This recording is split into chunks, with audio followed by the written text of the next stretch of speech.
Buenos días. Vayan activando sus cámaras, por favor.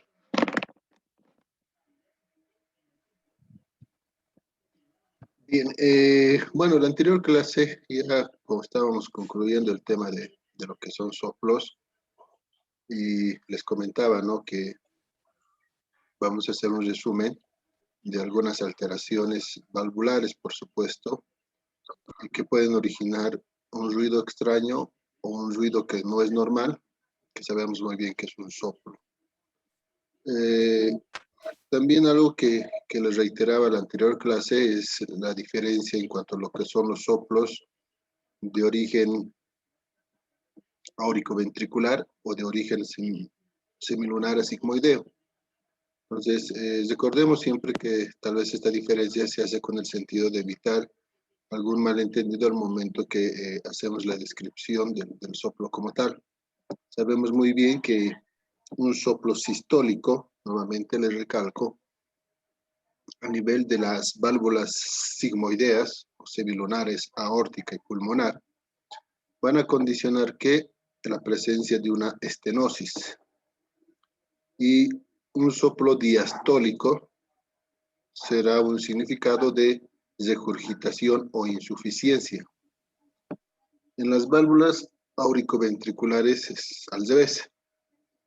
Por un lado tenemos que la insuficiencia se va a caracterizar por un soplo y una estenosis, perdón, por un soplo diastólico y una estenosis, perdón, un soplo sistólico que va a denotar insuficiencia y un soplo diastólico que va a denotar estenosis, ¿no? Esto al hablar, desde luego, de las válvulas auriculoventriculares. Entonces, en esta ocasión, recordemos que, bueno, ya en anterior clase veíamos estos datos importantes o características importantes referente a lo que corresponde la insuficiencia mitral, ¿no? La insuficiencia mitral, como su nombre lo indica, bueno, es una alteración en la válvula mitral, también conocida como válvula bicúspide, donde va a haber un mal, se podría decir, una mala unión, ¿no?, de las valvas de lo que corresponde la válvula mitral. Esta mala unión va a permitir, desde luego, que la sangre regrese del ventrículo izquierdo, como vemos en la imagen, hacia la aurícula izquierda. Vemos acá en la imagen que la sangre está regresando una vez que se cerró la válvula mitral. Entonces, este hecho hace que prácticamente se escuche un ruido, desde luego, que no es normal y que posteriormente pues, nos puede orientar a pensar que algo está ocurriendo con la válvula mitral. Bien, entonces, como les comentaba, si hablamos de insuficiencia a nivel de las válvulas auriculoventriculares, vamos a tener un soplo sistólico. Es así que mencionar también algunas características de la insuficiencia mitral que ya lo habíamos hecho en la anterior clase. En una primera etapa, que sabemos muy bien que las válvulas no se van a unir herméticamente, las valvas de la válvula mitral, e inmediatamente este primer ruido cardíaco, recordemos que el primer ruido cardíaco se origina por el cierre de las válvulas AB, no va a ser tan fuerte, puesto que va a haber una regurgitación por parte de la válvula mitral. Por lo tanto, cuando nosotros auscultamos, vamos a encontrar un primer ruido de baja intensidad, no muy fuerte. Lo normal es que generalmente el primer ruido cardíaco sea un poco más fuerte, por así decirlo, que el segundo ruido cardíaco. Pero en esta circunstancia, el primer ruido va a estar bajo de intensidad. Una característica importante. El soplo, desde luego, va a ser dominante en todo el sonido como tal, ¿no? O en todo soplo. Por eso hablamos que va a ser un soplo holopansistólico. Este hecho va, desde luego, a caracterizar a la insuficiencia mitral. Como habíamos mencionado anteriormente, tenemos, ¿no?, la característica del dominio o la mayor intensidad al inicio, a la mitad o al final del soplo como tal, ¿no? Proto, meso y tele o telediastólico o telesistólico. Y cuando el soplo es muy intenso desde el inicio hasta el final, hablamos de holo o también pan, que desde luego denota mayor intensidad durante todo el soplo como tal. Es un soplo soplante porque es continuo y decreciente al final, por supuesto. Sabemos muy bien que tenemos, para poder auscultar este soplo, vamos a encontrar una mayor dominancia a nivel de lo que es el quinto espacio intercostal, línea clavicular izquierda, y en algunos casos, o en la mayoría de los casos, perdón, este soplo se suele irradiar a la axila. Esto tenemos que recordar porque cuando hablemos de estenosis aórtica, la estenosis aórtica, un ejemplo, se puede irradiar al foco mitral, pero la estenosis aórtica no se irradia a la axila. Por lo tanto, nosotros podemos auscultar axila y donde vamos a percibir también bien este soplo. Puede haberse un tercer ruido cardíaco, por supuesto, puede haber un tercer ruido cardíaco. ¿Por qué? Porque sabemos que la sangre está regresando hacia la aurícula izquierda. Al regresar a la aurícula izquierda, automáticamente la aurícula va a tener mayor volumen y ese mayor volumen va a entrar de golpe al ventrículo izquierdo. Recordemos que el tercer ruido cardíaco se origina por el golpe de la sangre contra la pared del ventrículo izquierdo, ¿no?, que ingresa bruscamente. Este hecho hace que, sabemos muy bien que va a condicionar este tercer ruido cardíaco. Entonces, esa es la explicación de por qué hay un tercer ruido cardíaco, mayor volumen en la aurícula por la regurgitación, y esta sangre entra muy rápidamente al ventrículo izquierdo y el golpe que va a ocasionar va a producir un tercer ruido cardíaco. Dentro de las causas que producen una insuficiencia mitral, la más conocida en nuestro medio es la fiebre reumática, ¿no? A nivel latinoamericano es la fiebre reumática. ¿Por qué? Porque la fiebre reumática va a condicionar un engrosamiento de las valvas y este engrosamiento va a impedir que exista una buena fusión de estas válvulas con posterior regurgitación como tal. Por otro lado, tenemos lo que es una endocarditis infecciosa, como una causa también de la insuficiencia mitral, pero la endocarditis infecciosa produce una insuficiencia por la formación de una vegetación, ¿no? En la valva, ya sea anterior o en todo caso posterior, se va a formar una vegetación y esta vegetación prácticamente va a ser un peso incorporado en esta valva y va a impedir su funcionamiento como tal. La hipertensión arterial también en cierto sentido puede condicionar, aunque casos muy mínimos a comparación del resto. ¿Por qué? Por la hipertrofia que puede condicionar a nivel del ventrículo izquierdo y desde luego con posterior prolapso de las valvas hacia la aurícula izquierda. Dentro de la clínica, bueno, mencionar, ¿no?, que podemos encontrar una insuficiencia mitral aguda, o sea que es un proceso que aparece de forma súbita. Generalmente lo encontramos en pacientes que en algún momento sufrieron un trauma, un accidente, etcétera. Estos pacientes que tienen una insuficiencia aguda, una insuficiencia mitral aguda, se puede caracterizar por presentar edema agudo de pulmón y disnea. En los pacientes que tienen insuficiencia mitral crónica, bueno, pues en el caso de un ejemplo, fiebre reumática, hipertensión, endocarditis, en estas situaciones, en los ejemplos previos, serían algunas causantes de una insuficiencia mitral crónica. Por lo tanto, bueno, pues el paciente se va a caracterizar por un dato importante que es la clínica relacionada con la insuficiencia cardíaca izquierda, disnea, astenia, fatiga, etcétera, ¿no? Sabemos muy bien que en la insuficiencia cardíaca izquierda en ningún momento existe detención o congestión pulmonar. Por lo tanto, la clínica generalmente, ante todo, se caracteriza por una disminución en cuanto a lo que es la resistencia de la actividad física. Cuando nosotros examinamos al paciente, podemos encontrar algunas características importantes, como ser los signos de la insuficiencia cardíaca izquierda ya mencionadas anteriormente. Podemos encontrar un pulso celeri parvus, un pulso lento, ¿no?, y que en algún momento va a ser más prolongado. Podemos encontrar un latido apexiano, podemos sentir la punta del corazón y desde luego de repente percibir el mismo soplo, dependiendo desde luego la severidad de la lesión de la válvula, porque sabemos muy bien que puede haber una insuficiencia mitral leve, moderada, severa, dependiendo del compromiso de la regurgitación, por supuesto. Y también, bueno, dentro de la auscultación vamos a encontrar, ya habíamos mencionado, una disminución de la intensidad del primer ruido cardíaco, con la presencia de un tercer ruido cardíaco, que en este caso sería de origen patológico. Bien, acá podemos ver cómo el soplo se irradia a la axila, ¿no? Cómo nos está mostrando el lugar de irradiación de la insuficiencia mitral como tal. Y la presencia, acá podemos ver de un tercer ruido, que no es normal desde luego encontrarlo, y que el soplo en algún momento va a ser continuo y permanente, ¿no?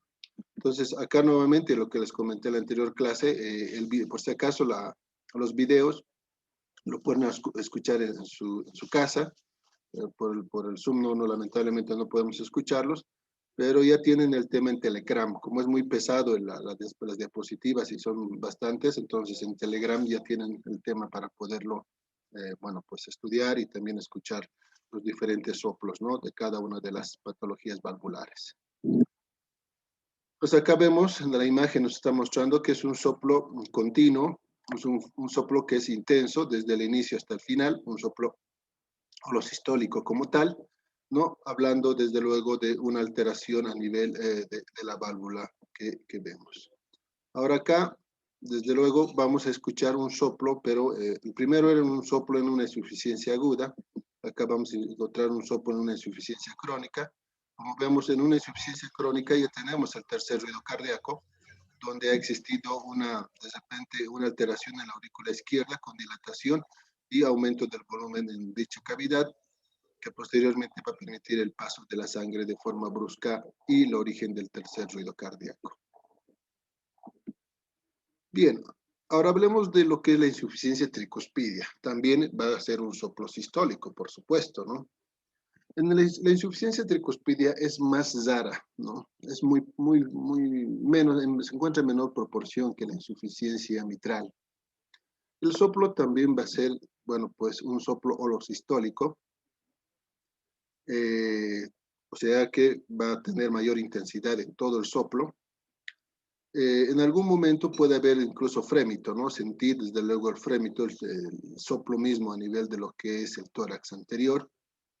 Y se dice que para poder auscultar mejor el soplo en la válvula tricúspide, nosotros podemos pedirle al paciente que realice una inspiración, o también llamado el signo de Rivero-Cavallo. ¿En qué consiste el signo de Rivero-Cavallo? Consiste en que nosotros pidamos al paciente hacer una inspiración profunda. Cuando el paciente hace una inspiración profunda, automáticamente aumenta el retorno venoso, o sea que va a aumentar la sangre que va a regresar a las cavidades derechas. Como va a aumentar el volumen a nivel de las cavidades derechas, automáticamente esas cavidades van a trabajar con mayor potencia porque hay más volumen. Y esto va a condicionar que nosotros auscultemos mejor, bien, o percibamos mejor el soplo condicionante de la insuficiencia tricuspide. Entonces, este dato es importante, ¿por qué? Porque así nosotros podemos, desde luego, percibir mejor el soplo cuando no se lo escucha bien. Ahora, esta maniobra es muy bien utilizada en cuanto a lo que es la realización del examen físico y bueno, pues en algún momento ustedes lo van a utilizar, así que no se olviden, ¿no? Si les preguntan alguna vez por qué hacemos esta maniobra de hacer la inspiración profunda, porque automáticamente aumenta el retorno venoso y el volumen sanguíneo a nivel de cavidades derechas. Esa es la explicación. Nosotros, desde luego, para poder percibir la insuficiencia tricuspidia, tenemos que auscultar el foco tricuspidio, ¿no? El mismo que se encuentra a nivel del cuarto espacio intercostal, borde parasternal izquierdo. En alguna literatura o en algunos libros dice que escuchemos a nivel por debajo de la apófisis sifoides, pero les recalco nuevamente, a veces no suele escucharse muy bien. Yo lo percibo mejor a nivel del cuarto espacio y bueno, mis recomendaciones que siempre ausculten a nivel de este foco para poder percibir bien el soplo a nivel que se origina por una insuficiencia tricúspide. Dentro de lo que son las causantes que pueden condicionar esto, está la fiebre reumática, pero en menor proporción que la insuficiencia mitral. Les recuerdo y que la anterior clase les había comentado que de acuerdo al orden, La fiebre reumática afecta más a la válvula mitral, seguida de la aórtica, y en tercer lugar recién se encuentra la tricúspide, para finalizar con la pulmonar. Por lo tanto, se dan cuenta que, bueno, pues su condición es muy, muy rara también. Y también puede estar presente en, bueno, pues en alguna causa funcional. ¿A qué nos referimos? A una dilatación del ventrículo derecho. Cuando existe una dilatación del ventrículo derecho, automáticamente va a, por decir, dilatar también el anillo de la válvula tricúspide. Al dilatar el anillo de la válvula tricúspide va a condicionar una insuficiencia. Un caso tal vez de esta índole podemos hablar a aquellos pacientes que tienen una patología pulmonar, ¿no? Los que padecen de POC, fibrosis, neumoconiosis, etcétera, que en algún momento puede favorecer la hipertrofia ventricular derecho. Con esto, en algún momento llegar a una dilatación como tal y traccionar el anillo de la tricúspide y desencadenar una insuficiencia. Dentro de la clínica vamos a encontrar datos relacionados con la insuficiencia cardíaca derecha. Acá ya podemos hablar de repente de congestión, ¿no? El paciente puede estar con una ingurgitación yugular, puede estar con un reflujo hepatoyugular o puede estar también con la presencia de edemas o desame pleural a nivel de lo que son los pulmones. Son algunos datos, desde luego, de la insuficiencia cardíaca derecha, que posteriormente, cuando hablemos de insuficiencia cardíaca, vamos a ir desglosando más a detalle. Dentro del examen físico, sabemos que vamos a encontrar lo siguiente. Los pacientes que tienen insuficiencia cardíaca derecha también pueden presentar hepatomegalia. Esta hepatomegalia, ¿por qué? Prácticamente la congestión, ¿no? Por la retención de volumen y que nuestro hígado desde luego va a intervenir en esta función importante que es el retorno venoso, e inmediatamente por esta alteración el hígado va a también ser alterado en sus funciones. Podemos encontrar un paciente con ictericia. Cianosis, desde luego, en caso de que exista un desame pleural, va a haber ya una deficiencia en la función pulmonar por la presencia de líquido como tal, y puede estar el paciente cianótico. Podemos encontrar un pulso venoso sistólico positivo con una onda reemplazada que reemplaza el seno X. ¿A qué nos referimos con este término? Cuando nosotros percibimos el pulso, automáticamente vamos a encontrar una onda A y una onda C. La onda A, les recalco, recordemos que representa lo que es la contracción auricular. Las aurículas en este caso puede contraerse bruscamente, pero no tanto así como para generar un cuarto ruido cardíaco. Por eso es que no lo menciono acá. Posteriormente, bueno, el volumen va a entrar bruscamente al ventrículo derecho y inmediatamente va a dejar de percibirse por algún momento el pulso. Es ahí donde hablamos que la onda reemplaza seno X, ¿no? Que no lo vamos a percibir. ¿Por qué? Porque prácticamente el volumen de sangre está regresando hacia la aurícula derecha e inmediatamente no percibimos en algún momento el pulso. Esto se encuentra generalmente en pacientes que tienen una insuficiencia tricuspide severa, no una leve ni moderada. Generalmente el pulso ahí todavía se encuentra conservada. Pero cuando ya encontramos una insuficiencia severa, la sangre casi en su mayoría se regresa a la aurícula derecha y el ventrículo derecho no expulsa muy bien la sangre, por lo tanto es muy poco el volumen de sangre que viaja a los pulmones y que regresan también a cavidades izquierdas. Y esto hace que en algún momento nos sintamos el pulso por esta disminución del volumen, ¿no? A nivel de lo que son cavidades derechas.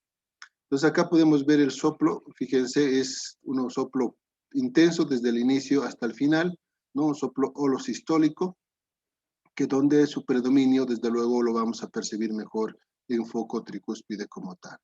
Por eso siempre se les pide, ¿no? Que ausculten todos los focos, bueno, pues a nivel cardíaco para poder ver si es que, bueno, si existe un soplo, sentir en qué lugares se percibe mejor la intensidad como tal y automáticamente ya poder describir y estar con certeza dónde se está originando la alteración. Bien, acá podemos ver, no hay un tercer ruido cardíaco, ¿no? Como en el caso de la insuficiencia mitral crónica. Acá es un soplo nada más que en ningún momento todavía no se compromete a nivel de lo que es la estructura auricular como tal. Ahora, recordemos que a nivel de las válvulas semilunares o sigmoideas, el soplo sistólico denota acá estenosis, ¿no? Tanto en la aórtica como en la pulmonar. Eso tenemos que recordar. Y en las auricoventriculares denotaría insuficiencia, ¿no? Todo lo contrario. La estenosis aórtica es una de las valvulopatías más comunes en nuestro medio y también a nivel mundial. Hoy en día ha aumentado los pacientes con alteraciones en esta válvula. ¿Por qué? Porque ha aumentado la sobrevida, ¿no? Hay mucha gente que actualmente, bueno, pues están viviendo más años, como ser 70, 80 años, donde va a existir un deterioro en lo que es la válvula aórtica. Pero no es por patología, sino es una causa degenerativa.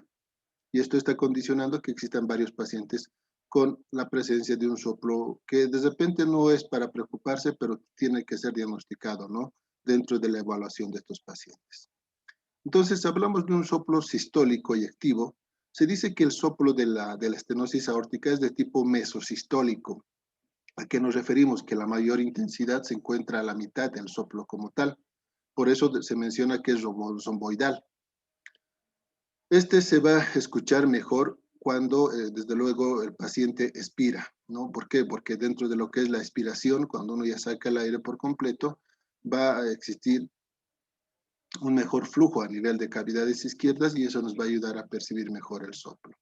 ¿Dónde lo vamos a auscultar? Desde luego en el segundo espacio intercostal, borde paraesternal derecho, ¿no? Ahí se encuentra el foco aórtico y generalmente este soplo se suele irradiar ¿a dónde? Se suele irradiar al cuello o a carótides y también se suele irradiar al foco accesorio o foco de Erto. Son lugares donde se irradia generalmente esta alteración que se produce a nivel de la válvula aórtica.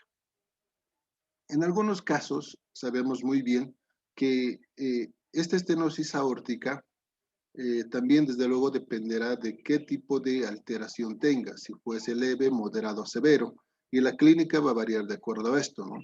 Porque si yo tengo un paciente con una estenosis leve, incluso el paciente puede ser que no tenga sintomatología, pero si mi paciente tiene una estenosis aórtica severa, la clínica va a ir desde lo que es una muerte súbita hasta tener datos de insuficiencia cardíaca izquierda, un dolor precordial o angina, y también puede ir acompañado de síncope, ¿no? Pérdida de conocimiento. Pero eso es variable, ¿no? Dependiendo, les recalco, de la gravedad de la válvula que esté estenosada. Dentro de las causas, la más común en nuestro medio también es la fiebre reumática. En países ya, bueno, pues, como ser Estados Unidos, Europa, la causa más común es degenerativa, por si acaso, ¿ah?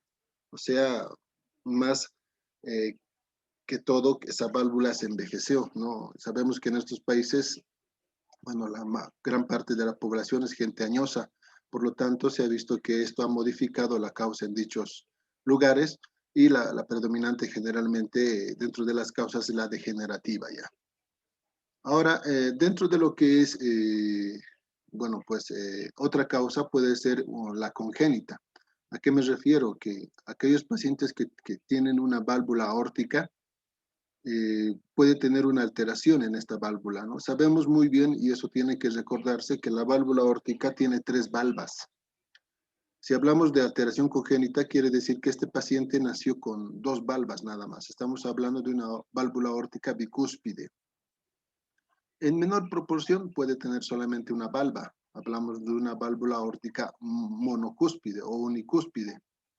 Bueno, la verdad es muy rara. Generalmente encontramos más válvulas aórticas bicúspide. Entonces, ante esta alteración dentro de lo que es su morfología, se podría considerar como una causa de una estenosis como tal. Y la esclerosis valvular, que bueno, pues ya hemos mencionado que es de tipo degenerativo, ¿no? Por los años. Este orden que se está mencionando es generalmente de acuerdo a la presentación a nivel de lo que corresponde la causa a nivel latinoamericano. Brasil, Chile, etcétera, la causa que predomina sigue siendo la fiebre reumática, ¿no? Dentro de la población. Dentro de la clínica habíamos mencionado que el paciente puede presentar disnea, puede presentar fatiga, puede presentar dolor precordial y puede presentar síncope. Esto es variable de acuerdo al tiempo de evolución y el área valvular o la estenosis como tal. En el examen físico, el paciente va a presentar un pulso parvus a tardus. Este pulso parvus a tardus quiere decir que se lo percibe apenas y también es prácticamente tarde en desaparecer el pulso cuando lo percibimos. ¿Por qué? Porque estamos hablando de una estenosis, una estrechez de la válvula aórtica, por lo tanto va a salir poca sangre, ¿no? No va a salir la misma cantidad que debería salir por esa válvula, porque estamos hablando de un orificio que está estrechado. Entonces apenas lo percibimos porque no va a salir con fuerza y va a ser lento o amplio. ¿Por qué? Porque inmediatamente que sale la sangre por la aorta, va a tener esa dificultad de salir y va a tardar en salir desde luego, ¿no? Sabemos muy bien que no lo va a hacer por completo. He ahí la explicación del pulso parvus tardus.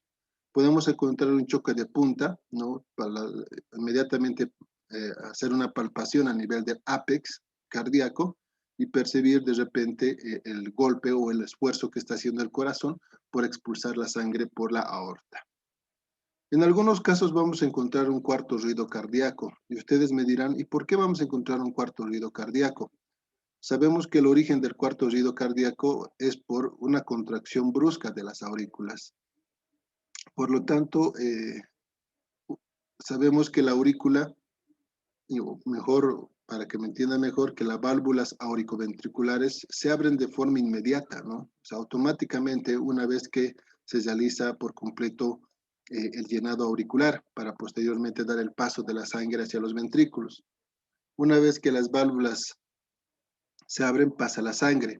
Pero en el caso de la aurícula izquierda no tiene esa dificultad, puesto que la presión en el ventrículo izquierdo va a aumentar. Como el ventrículo izquierdo tiene la válvula aórtica, que se relaciona con la misma, cerrada, el ventrículo izquierdo trata de hacer esfuerzo por bombear esa sangre, por ese orificio pequeño. Y al hacer esfuerzo o hacer mayor esfuerzo se hipertrofia. Al hipertrofiarse, automáticamente va a aumentar su presión y la aurícula izquierda no va a poder pasar la sangre al ventrículo izquierdo porque está aumentando su presión, así que va a hacer igual más esfuerzo y se va a contraer bruscamente para poder dar paso hacia lo que es el ventrículo izquierdo como tal. Entonces, es ahí donde nace el cuarto ruido cardíaco, ¿no?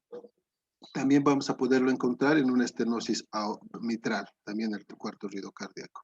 El segundo ruido cardíaco, ¿por qué se desdobla? Es algo importante que tenemos que recordar, puesto que el tercer ruido cardíaco, perdón, el desdoblamiento, se va a deber a que existe, lamentablemente, un retraso en la expulsión de la sangre, ¿no? Sabemos que el segundo ruido cardíaco se origina por el cierre de las válvulas sigmoideas, aórtica y pulmonar. Entonces, inmediatamente que estas se cierran, el de la aorta tarda en cesarse porque está tratando de expulsar la sangre por ese orificio pequeño. Automáticamente va a haber se podría decir, un retraso en el cierre de la válvula aórtica. Ese cierre va a hacer que se desdoble el segundo ruido cardíaco.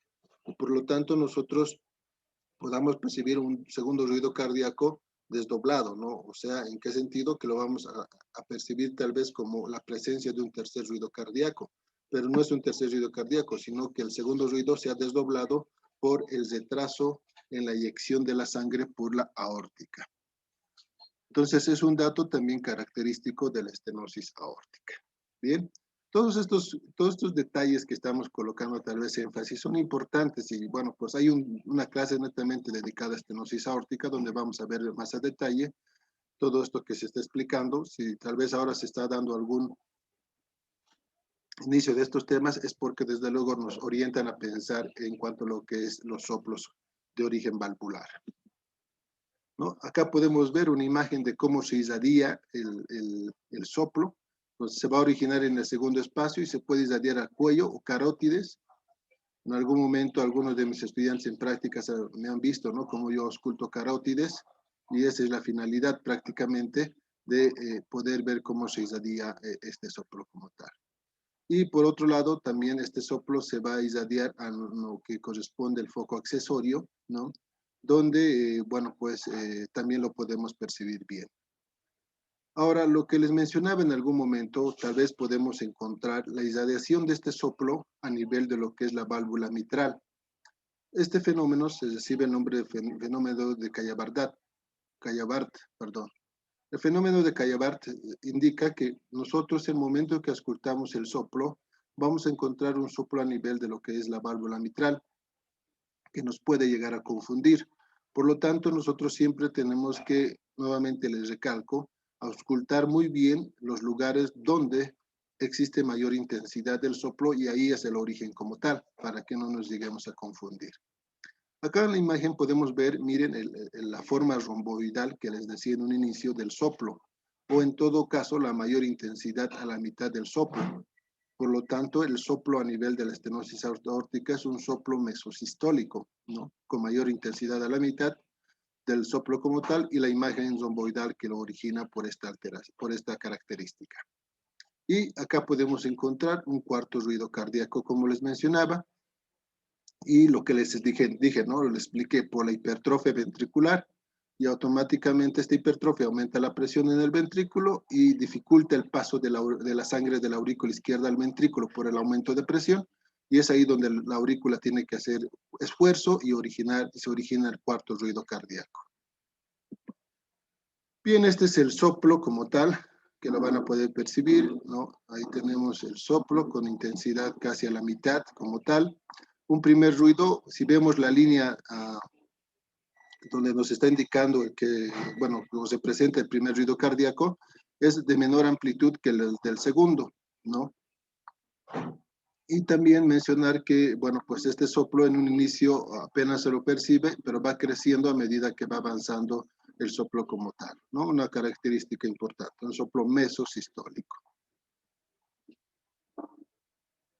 Bien, entremos a la estenosis pulmonar. La estenosis pulmonar, la verdad, muy rara, muy rara. Yo, la verdad, creo que en todo este tiempo que estoy trabajando como especialista, debido a ver un paciente nada más, ¿no? De los muchos que tal vez vemos, ¿no? Porque generalmente en la caja nacional, bueno, pues vemos al día entre 20, 22, 23 pacientes, ¿no? Por día. En algunos momentos, claro, dependiendo del día y de la situación, a veces incluso vemos una menor cantidad, se podría decir 16, 17, pero generalmente la cantidad de pacientes son elevados y la causa desde luego es muy diferente. Dentro de lo que son los que tienen alguna patología valvular, mínima proporción, la verdad, de estos pacientes con esa estenosis pulmonar. Sabemos que también va a ser un soplo sistólico y activo, va a ser intenso. Vamos a percibirlo mejor en el segundo espacio intercostal, borde parasternal izquierdo. En algún momento también puede ir, bueno, acompañado de frémito. Y bueno, va procedido de un clic de apertura a nivel de la pulmonar, ¿no? Inmediatamente que la pulmonar se abre y trata de cerrarse, bueno, vamos a encontrar una alteración en dicha válvula. La causa más común es congénita, ¿no? En algunos casos puede ser, bueno, pues un soplo inocente o un soplo funcional el que lo vamos a percibir, pero el soplo inocente o funcional, la verdad, se percibe más en niños, que eso se debe a, desde luego, el trabajo más rápido que tiene, desde luego, a nivel de esta edad. La causa más común y muy rara es la congénita, si queremos hablar de estenosis pulmonar. El paciente que presente esta alteración va a presentar datos de insuficiencia cardíaca derecha, por ende, ¿no? Como habíamos hablado anteriormente, bueno, puede tener retención de volumen, edema, ingurgitación, puede haber el síndrome del pato yugular, etcétera. Va a tener cianosis como tal, porque estamos hablando de una estrechez de la válvula que no permite el paso de la sangre hacia los pulmones. Disnea, síncope en algunos casos y en otros dolor precordial. ¿Por qué el dolor precordial? Porque la sangre que sale del ventrículo derecho hacia la arteria pulmonar es en menor cantidad por la estenosis y esa poca cantidad va a llegar a las aurículas izquierdas y al ventrículo izquierdo y se va a expulsar muy poca sangre a todo nuestro cuerpo, incluso al corazón, y ahí viene el dolor precordial como tal. Entonces, generalmente esta estenosis pulmonar va a condicionar la presencia de un pulso venoso con onda gigante. ¿A qué nos referimos? Que en el momento que lo percibimos o percibimos el pulso, lo vamos a sentir muy fuerte, ¿no? Porque esa poca sangre que se está expulsando por el ventrículo izquierdo va a ser de forma brusca, porque cavidades izquierdas están muy bien, por lo tanto lo vamos a percibir muy bien. Podemos encontrar un latido parasternal izquierdo, sí, puede ser desde luego dependiendo del compromiso y la severidad de la válvula, les recuerdo, nosotros podemos incluso percibir con la palma de la mano si es muy severa la alteración y muy intenso el soplo como tal. Un segundo ruido desdoblado permanente, claro que sí, recordemos, y es igual que la estenosis aórtica. También en la estenosis aórtica les decía que hay un segundo ruido desdoblado. Acá la estenosis aórtica se va a caracterizar, ¿por qué? Porque esta válvula va a tardar en cesarse también porque el volumen que se está expulsando por la misma tarda en salir por completo. Y es ahí donde va a existir la presencia de este segundo ruido desdoblado que lo vamos a percibir durante lo que es la auscultación. Bien, pues muy poco tal vez los datos referentes a la estenosis pulmonar. La verdad, dentro de lo que es la explicación, datos muy característicos de una patología de causa derecha, pero recordemos siempre que la mayor frecuencia siempre se va a esencializar en cuanto a lo que son patologías valvulares del lado izquierdo, ¿no? Una patología de la válvula mitral y pulmonar, y aórtica, perdón, generalmente son más frecuentes que las del lado derecho por muchas causas ya habíamos mencionado, por el volumen, por las presiones y por el gran esfuerzo que hace más que todo cavidades izquierdas. Bien, ¿alguna pregunta hasta acá?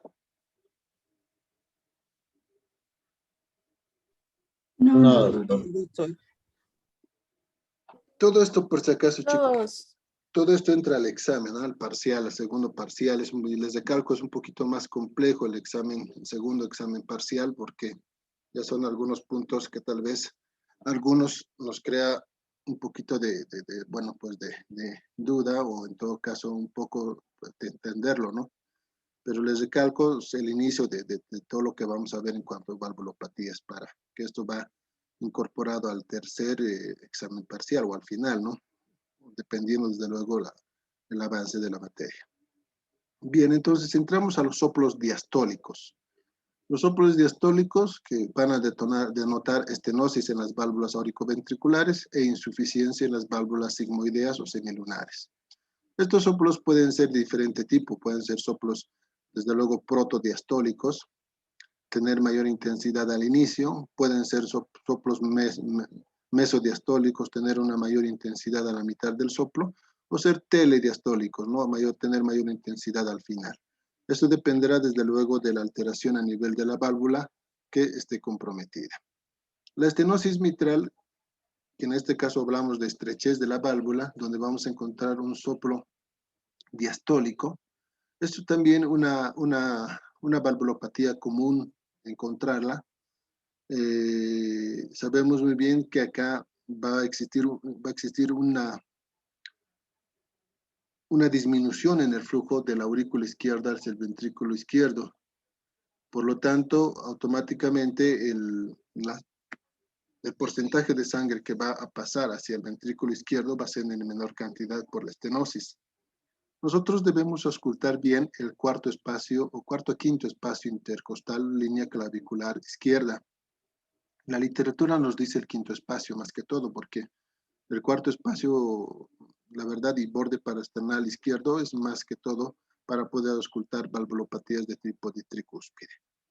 Entonces, nosotros tenemos que tener en cuenta esto para poder percibir mejor y localizar mejor los focos auscultatorios e identificar la alteración como tal. Va a existir un primer ruido reforzado.